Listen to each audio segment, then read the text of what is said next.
Josué, chapitre 16. La part échue par le sort aux fils de Joseph s'étendait depuis le Jourdain près de Jéricho, vers les eaux de Jéricho, à l'orient. La limite suivait le désert qui s'élève de Jéricho à Béthel par la montagne. Elle continuait de Béthel à Luz et passait vers la frontière des Arkiens par Ataroth.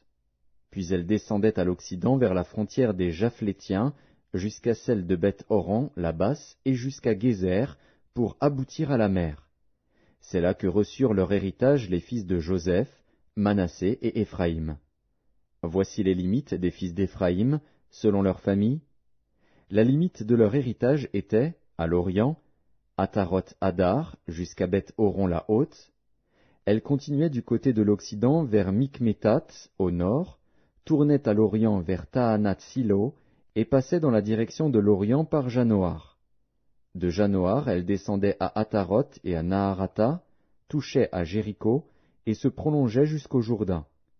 De Tapuar, elle allait vers l'Occident au torrent de Cana, pour aboutir à la mer.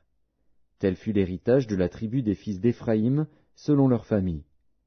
Les fils d'Éphraïm avaient aussi des villes séparées au milieu de l'héritage des fils de Manassé, toutes avec leurs villages. Ils ne chassèrent point les Cananéens qui habitaient à Gézer, et les Cananéens ont habité au milieu d'Éphraïm jusqu'à ce jour, mais ils furent assujettis à un tribut.